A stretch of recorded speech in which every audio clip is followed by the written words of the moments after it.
Bdiet tinstema l-kumpilazzjoni ta' xhieda fil-konfront tal-Liam Debono, iż-żagħżugħ ta' 17-il sena, mixli bl-attentat tal-qtil tal-kuntistabbli Simon Xkembri f'Ħalluqa. Il-każ seħħ fil-15 ta' Mejju li għadda, meta l-vittma waqqaf lil Debono li kien qed isuq karozza Mercedes bla liċenzja u polza tal-assigurazzjoni. L-Ispettur Pier Guido Saliba, stazzjonat fit-taqsima ta' traffiku, fisser l-indifferenza ta' Debono malli ġie arrestat. Qal li l-ġuvni ma kellu l-ebda reazzjoni għal dak li ġara u baqa' kalm qisu għadu kif iqum biex jieħu l-kolazzjon.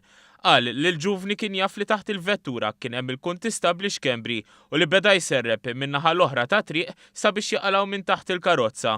L-Ispettur Saliba qal li meta wasal fuq il-post sab kommozzjoni kbira bil-pulizija jibku u bqata kbira fuqhom.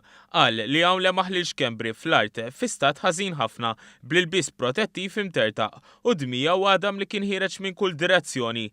Min-naħa tiegħu l-Ispettur Fabian Fleri mit-taqsima tad-Dipartiment tal-Investigazzjonijiet Kriminali qal li l-Pulizija tarfu bil-każ minn tfajla li kienet qed tistenna tal-linja fl-inħawi tal-inċident.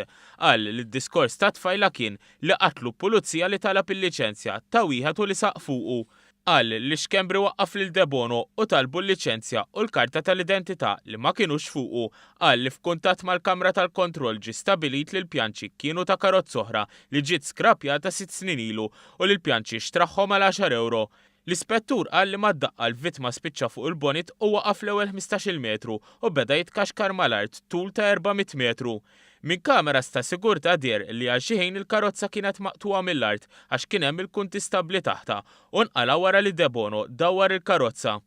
Fil-qorti l-Ispettur Fleri qal kif fil-karozza Debono kien qed iġormus, spaner, mazz ta' 8 xwiefet u crusher li tintuża fil-proċessar tar-raża tal-kannabis. Żied jgħid li ftit tal-jiem qabel l-akkużat kien involut f'inċident ieħor bl-istess karozza.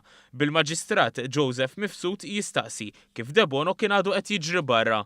Il-prosekuzzjoni wieġbet li r-rapport mill-parti l-oħra involuta fil-każ sar jiem wara l-inċident.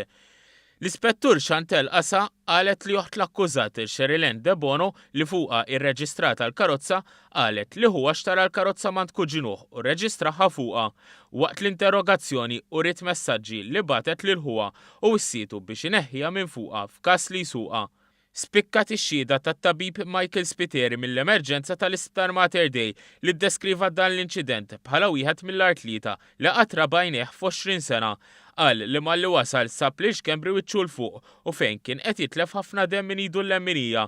Qal li l-vittma beda jbati biex jieħu nnifs kawża tal-ġrieħi gravi li ġarrab, fosthom ksur estensiv fil-kaxxa ta' sidru u fidu tant li drieħ inqala minn postu. Xedu wkoll il-kuntistabbli Elkjor Farrugia li stqal li l-uniformi li kien liebes Xkembri kienet aktar protettiva minn tal-bqija għax kienet tiegħu. B'ton ibes il-Maġistrat Mifsud qal lill-Ispettur fl-awla li l-ilbies tal-Pulizija għandu jkun laqwa għal kulħadd biex jipproteġihom u bekk ma jibżgħux jagħmlu xogħolhom.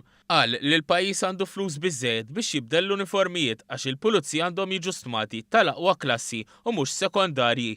Il-qorti laqet it-talba tad-diviża biex Debono jingħata s-supervizjoni meħtieġa anke għal fatt li l-ġuvni falla fis-sistema edukattiva huwa qed jinżamm arrestat fil-ħabs taż-żgħażagħ fl-imtaħleb.